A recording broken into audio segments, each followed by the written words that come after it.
tell us a little more about also the temple grants. I mean, while all of this is happening, the same Mughal rulers or other rulers, they're also patronizing or giving patronage to some local temple, like they're giving to mosques. So it is not as if it's not a reductive phenomena of only one kind of activities happening. It's a dynamic relationship between the Hindu population.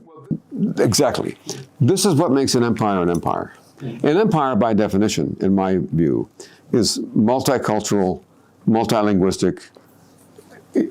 And you're bringing all these people. The only thing they have in common is they're all paying taxes to the same, overlord, right?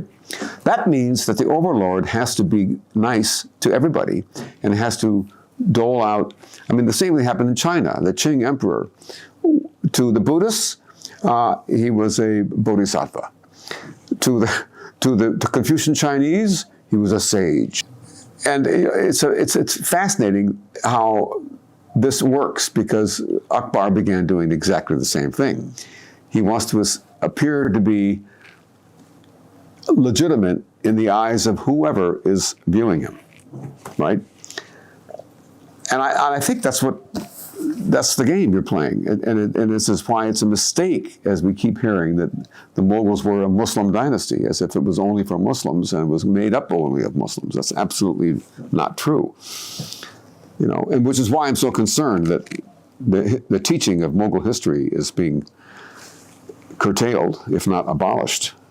You might be aware of something which happened recently. So something happened, and a movie was released called Chhawa, and which featured Aurangzeb and his cruelty and barbaric, way he killed Hindu leaders. And that led to, in I think Aurangabad, where Aurangzeb's grave is, it led to the attempt of desecrating it. And it also led to some riots in Nagpur and other regions. So it also brings up to the question, because you mentioned Akbar, and you also mentioned that Mughal is an administrative unit in a sense of a polity, in a sense of an empire. And as much as it has, some level of Islam infused in that empire, it also has the ways and systems to engage with the plural nature of this country, what the empire, the region they were ruling. So it, in a way, is also secular. So when we see right now the binary between how Akbar and Aurangzeb is seen, and you've mentioned that even Aurangzeb, for that matter, who had larger personal piety when compared to Akbar, in the standard way in which people understand Islamic piety to be. But even then, you argue that largely speaking, they were modern projects, both of them, modern projects of in different ways. In different ways. So in what ways are they similar, and in what ways are they different? That's a great question. I consider both Akbar and Aurangzeb to have been very innovative and, dare I use the word, modern. Now, people like to debate about what we mean by modernity. And I'm not going to go too far down in the weeds of all of that. But I will say that at least two features that characterize these respective emperors follow what we conventionally think of when we hear the word modernity. In the case of Akbar, it's making the government efficient. He doesn't want corruption. And what struck me most interesting about Akbar is that he had a mechanical clock in Fatehpur Sikri, one of his capitals, where that clock would govern the workday of all the courtiers in the precincts.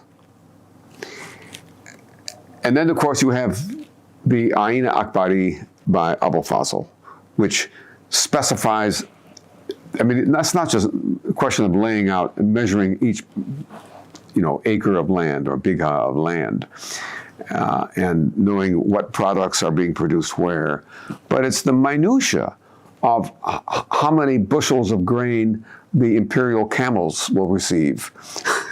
And who does that? And what punishment happens if he does not do that? You know, so you can go to the long list of the kind of things that It's like a Akbar's modern doing. nation state. Yeah, oh yeah. It's accounted Exactly. statistically, and There are predictions. accountants and audits who are checking on everything to make the government efficient. Aurangzeb had a very different understanding of modernity, or a different behavior, which I would call equally modern.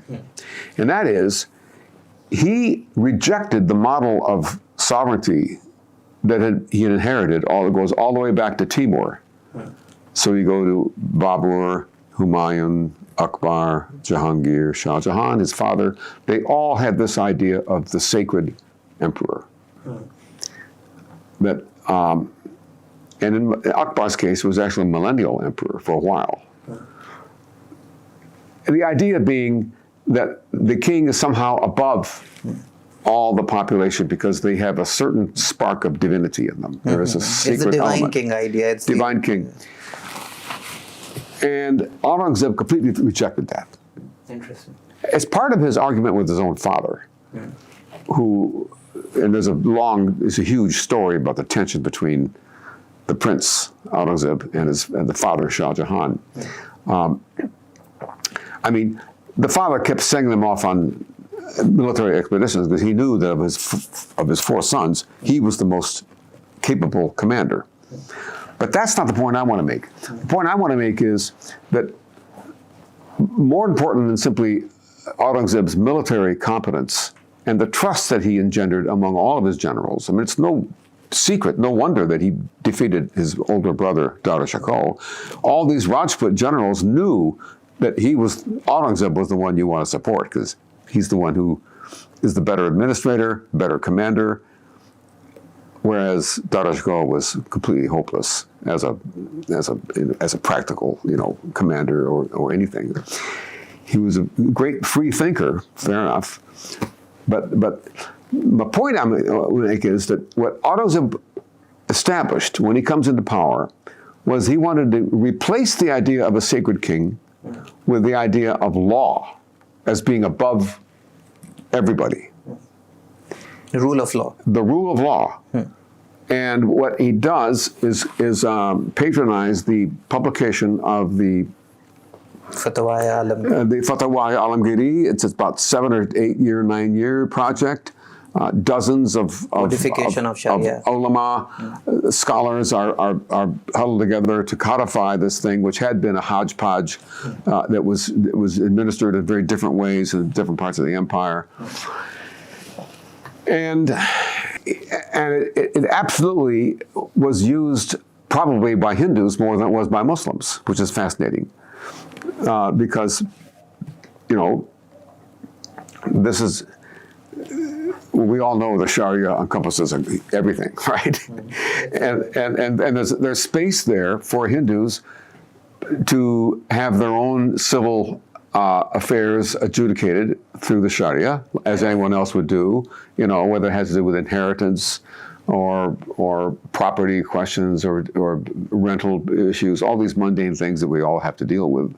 That was all done by the Ghazi. We often discuss this idea, and I'm connecting even the thing that you said about the rule of law and the sovereignty. So there is this idea of sovereignty of God that is coming from even ancient perspective. But in the Islamic understanding of sovereignty of God is not the way, you're representative of the sovereignty of God in a single person, which is divine from the perspective of being a ruler. That is what you're saying is being negated. Sacred kingship is being negated, exactly. Let me say one thing to expand on that idea, which is that unlike any other emperor, Aurangzeb established a separate core or group of judges who were allowed to deal exclusively with anyone's complaint against Aurangzeb personally. Okay. If anything you think that I did wrong, you're going to take it to this judge, and I'm going to be held accountable. It's because I am under the law. I'm not above the law, Yeah. which is what all these sacred people were from Timor on back were doing. See, so, and that is a radical idea. I mean, it's ironic that right now we're seeing the whole question of, in this country, United States, where there might be people who are above the law, which I'll not name. But you know, I see this idea of law as being something that's above the people. It goes back to the Magna Carta in English history, 13th century. And I think that in Aurangzeb, one finds a similar kind of phenomenon. And he doesn't get credit for this. To the contrary, Aurangzeb is the one ruler that every Hindu loves to hate for reasons they don't really understand.